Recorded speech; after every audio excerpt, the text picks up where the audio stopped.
avec l'équipe d'Algérie.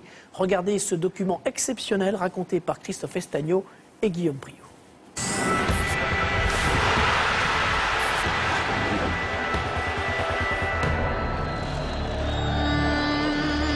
Joueurs, 40 millions d'Algériens et bien plus qu'un match de football.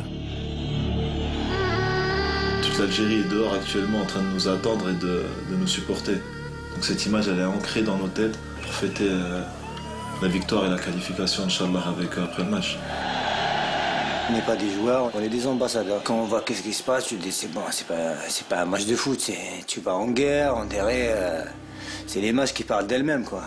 Jeudi dernier, au moment où l'équipe algérienne atterrit au Caire, tout semble pourtant si calme. Certains supporters posent devant les photographes.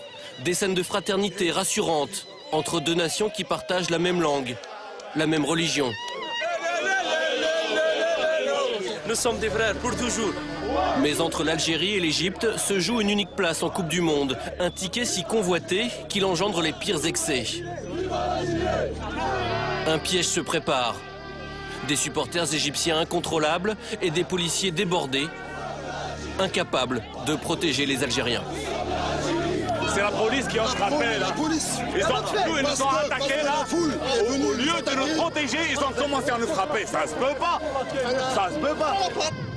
Moins d'1 kilomètre sépare l'aéroport du Caire de l'hôtel des footballeurs algériens. Un trajet à haut risque, filmé par l'un des joueurs sur son téléphone portable.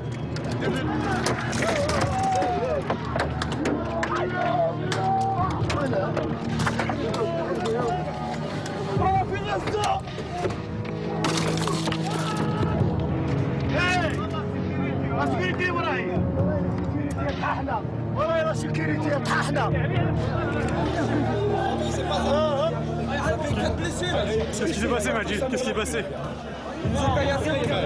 Comment imaginer que ces hommes ensanglantés qui descendent de leur bus ne sont venus jouer qu'un match de football? 4 joueurs blessés. Et sur le coup, la colère qui monte.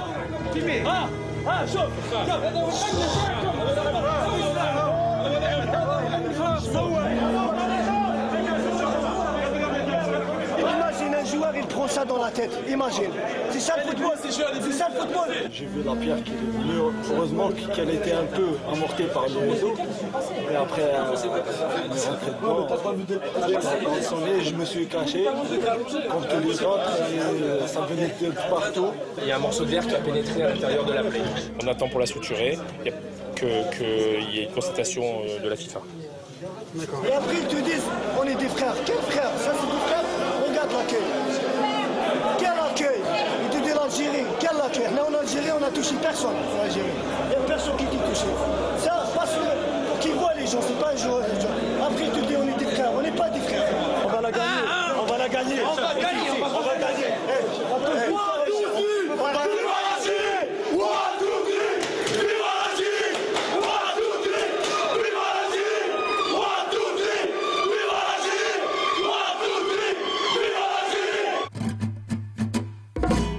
En direct du CHU d'Égypte. Doki, est-ce que vous pouvez nous parler de la blessure de certains joueurs? La vôtre d'abord. Elle est centrale au niveau du cerveau. Il faut commencer par elle. Le lendemain, dans l'intimité de l'hôtel, plus personne ne peut approcher. Ni supporters, ni journalistes. Notre caméra est la seule acceptée. Loin du tumulte, les plaies ont été soignées. Les esprits se sont apaisés. Je suis en train de me remonter le moral. J'ai failli pleurer hier, mais ça va là. Non, alhamdoulilah, tout se passe bien. Impeccable. Même avec un bras au moins, on va jouer. On aura plus de courage. Mais cet avant-match sera de tous les excès. Rafik Saïfi s'en rend compte une deuxième fois lorsqu'il s'aventure hors de l'hôtel. Comme par hasard, aujourd'hui, il y a la sécurité. Hier, il n'y avait personne. Aujourd'hui, il y a les chars, il y a tout. Je suis en Afghanistan. Voilà, c'est pas un match de foot. L'armée, c'est un chargeur, c'est l'armée. C'est même pas la police. Plus d'1 heure et quart pour enfin atteindre l'immense stade du Caire et s'entraîner. Fais-la sortir, voilà. Le soir venu, nouveau souci, ce bruit de klaxon incessant. Est-ce vraiment un hasard? Il est bientôt 2 h du matin et puis ça continue. Hein. Il continue, il tente de déstabiliser par tous les moyens. C'est pas très beau, c'est pas très sport, mais bon. La vérité, elle se passera demain sur le terrain. Bonne nuit. On va aller se coucher. Ils ont arrêté de klaxonner. Tard dans la nuit, Antar Yahya, l'ancien joueur de Bastia, est presque au bout de ses surprises. Sûrement, un Égyptien, il a dû prendre ma carte, il a démanié. Ici devant la porte. Ouais. J'étais mauvaise langue, pardon.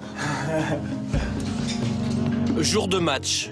Malgré les incidents, la Fédération internationale a décidé de maintenir la rencontre. Alors, peu importe les polémiques. Ah mais chez nous, il peut se passer n'importe quoi, il y aura toujours une bonne ambiance, ce sera toujours détendu. On est plus fort qu'eux, et c'est pour ça qu'ils ont commencé à nous créer des histoires. On savait qu'ils allaient nous faire tous les moyens pour nous déstabiliser. Vous êtes l'exemple, c'est l'Algérie qui joue. Et on doit donner un très bon exemple dans le comportement. Tout le monde. Y compris moi, parce que la dernière fois, je me suis énervé. On va aller au match. On va les battre sur le terrain. Et là, on va leur démontrer, on va leur dire, voilà, nous, on mérite d'aller au Coupe du Monde. On est prêt pour le match. La guerre.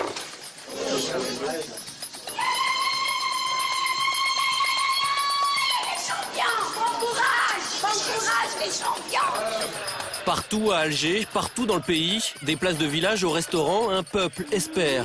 Devant les écrans, les Algériens n'entendront pas leur hymne, couvert par les sifflets de 80 000 Égyptiens. Mais ils assistent aussi impuissants que leur équipe nationale, au pire scénario possible.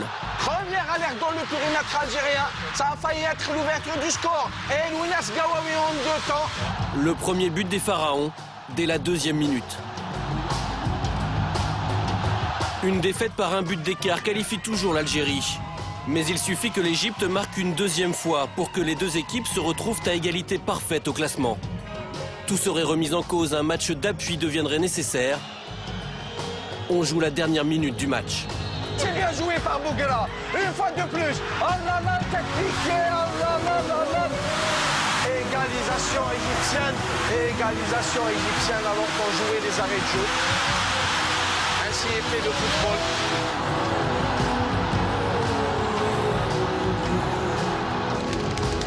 Pendant 95 minutes, l'Algérie a tenu cette participation au mondial qui lui échappe depuis 23 ans. Puis le piège s'est refermé. On jouait comme des invalides de guerre, mais qui ont tenu leur rôle. Il faut vraiment les féliciter, ces garçons. On est fiers d'eux. Tard dans la soirée, dernier remerciement aux supporters venus les encourager. Une minute du bonheur. Mercredi au Soudan, sur terrain neutre cette fois, les Fennecs auront une 2e chance. Ça fait mal, c'est très dur à digérer, mais on n'a pas le choix. Il faut récupérer très vite. On part demain au Soudan. On va gagner au Soudan, Inch'Allah. Sur le chemin du retour, un éternel recommencement, de nouveaux jets de pierre.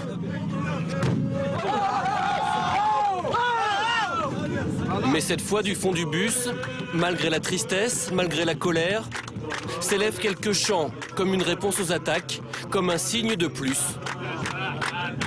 que l'Algérie n'a pas renoncé. Voilà, il y aura donc un match d'appui au Soudan, Algérie et Égypte mercredi. Samir, vous suivez l'équipe du pays de vos parents? Oui, j'ai regardé le match et mercredi aussi, je serai devant mon poste en espérant qu'il puisse se qualifier pour la Coupe du Monde. On verra ça, ce sera mercredi. Une dernière information avant de se quitter. Toulalan forfait, Abidal également forfait pour le match retour France-Irlande de mercredi. Ils ne seront pas remplacés dans le groupe. Voilà, merci à tous. Merci Christophe, merci Samir, merci Pierre, merci Isabelle. À la semaine prochaine. Salut!